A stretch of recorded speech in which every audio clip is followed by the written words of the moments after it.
नमस्कार, मैं डॉक्टर सुलोचना। आज हम अनुसूची के जो विभिन्न प्रकार हैं उनका अध्ययन करेंगे।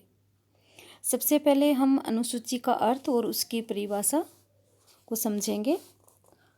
सामान्य अर्थ में अनुसूची प्रश्नों की एक लिखित सूची है जो अध्ययनकर्ता द्वारा अध्ययन विशेष को ध्यान में रखकर बनाई जाती है।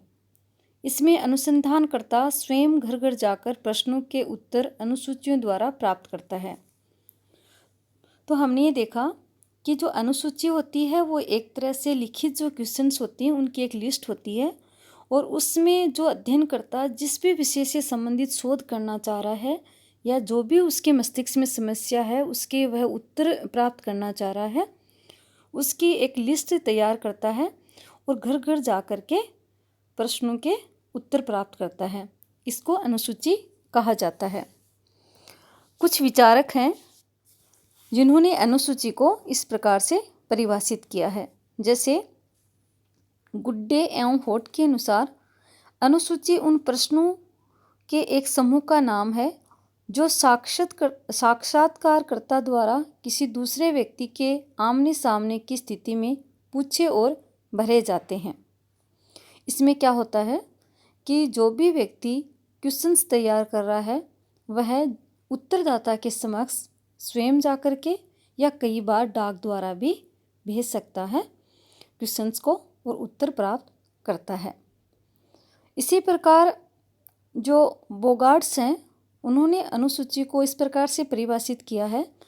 अनुसूची उन तथ्यों को प्राप्त करने की औपचारिक प्रणाली का प्रतिनिधित्व करती है जो वैषयिक रूप में हैं तथा सरलता से प्रत्यक्ष योग्य हैं। अब हम बात करते हैं अनुसूची के प्रकार की। तो अनुसूची है वो 5 प्रकार की होती है, जिसमें सबसे पहले साक्षात्कार अनुसूची, दूसरी जो है प्रलेखीय अनुसूची, तीसरी निरीक्षण अनुसूची, चौथी सर्वेक्षण अनुसूची और 5वीं है मूल्यांकन अनुसूची। हम बात करते हैं साक्षात्कार अनुसूची की। इसमें क्या होता है कि शोधकर्ता साक्षात्कार पद्धति से शोध कार्य करने के लिए अनुसूची पद्धति का भी उपयोग करता है। इस विधि से तथ्यों का संकलन क्रमबद्ध रूप में तथा सहायक सूचनाओं की प्राप्ति में सहायता मिलती है। इस प्रकार की अनुसूची में शोधकर्ता स्वयं साक्षात्कारकर्ता से मिलकर प्रश्नों का उत्तर प्राप्त करता है और इन्हें वर्गीकरण एवं सारणीन के साथ साथ कर देते हैं। जैसा कि नाम से ही एक तरह से संबोधन हो रहा है साक्षात्कार।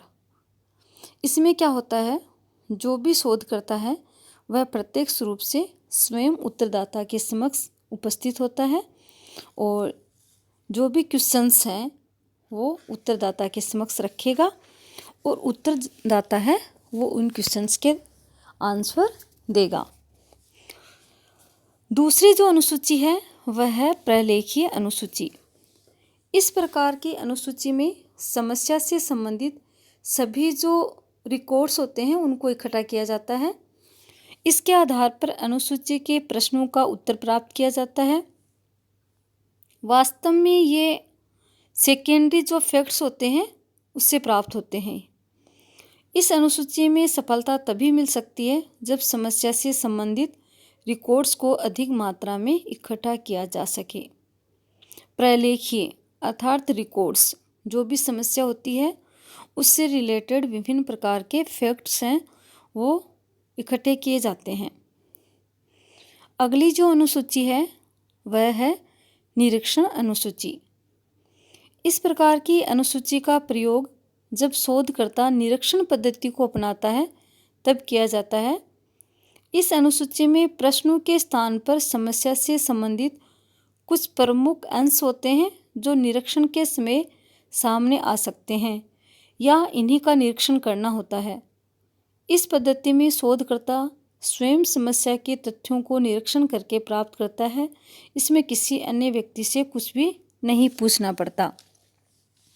तो ये जो शोध की पद्धति है निरीक्षण, इसमें क्या होता है, स्वयं जो शोध करता है वह एक तरह से अवलोकन करता है, समस्या का निरीक्षण करता है और स्वयं ही क्या करता है, उस समस्या से संबंधित समाधान भी प्राप्त करता है।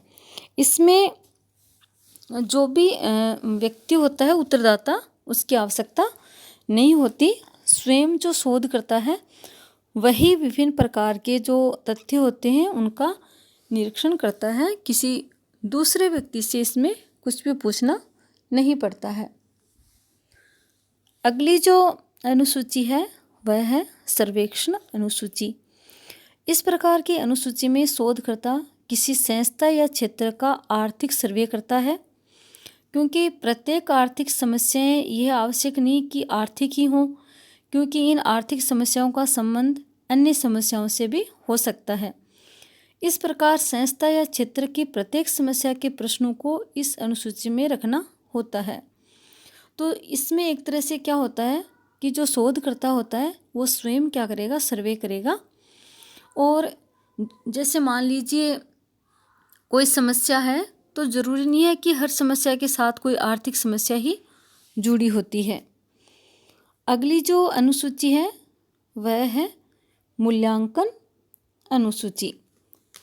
इसमें क्या होता है कि आर्थिक घटनाओं के अध्ययन के लिए इस प्रकार की अनुसूची की आवश्यकता पड़ती है, क्योंकि शोधकर्ता इन घटनाओं के संबंध में संपूर्ण क्षेत्र से राय लेता है।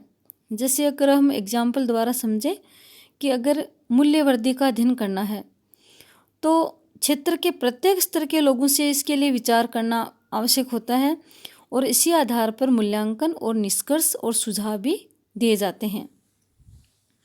तो एक तरह से जो इवैल्यूएशन जो किया जाता है वो किसी एक छोटे से क्षेत्र पे नहीं किया जाता। इसमें शोधकर्ता होता है वो जो भी समस्या होती है उससे संबंधित प्रत्येक जो स्तर होता है वहाँ जा कर के और लोगों से सूचनाएं इकट्ठा करता है और उसके पश्चात ही निष्कर्ष निकाला जाता है।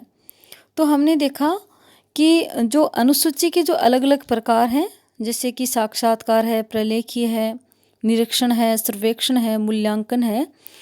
इसमें साक्षात्कार जो अनुसूची है उसमें स्वयं जो शोध करता है वह उत्तरदाता के समक्ष उपस्थित होता है और जो विभिन्न जो क्वेश्चंस होते हैं उनके आंसर प्राप्त करता है। इसके अलावा अन्य जो अनुसूचियों के जो प्रकार हैं उसमें स्वयं शोध करता है उसकी भूमिका ज़्यादा होती है, चाहे वो प्रलेखीय हो, चाहे वो निरीक्षण हो या सर्वेक्षण हो या मूल्यांकन हो।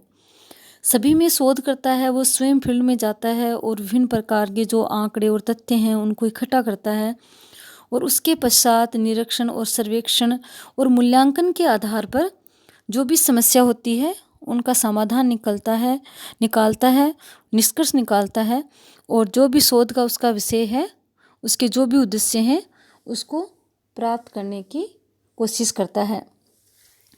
तो अनुसूची के जो अलग अलग जो प्रकार होते हैं, इन अनुसूची के प्रकारों में जो भी शोधकर्ता जो भी अनुसूची के तहत जो भी प्रश्न तैयार करता है उन प्रश्नों को भी वह ध्यान में रखता है कि हमें किस प्रकार के प्रश्नों का चयन करना चाहिए और किस प्रकार के जो क्वेश्चंस हैं उनका चयन नहीं करना चाहिए। धन्यवाद।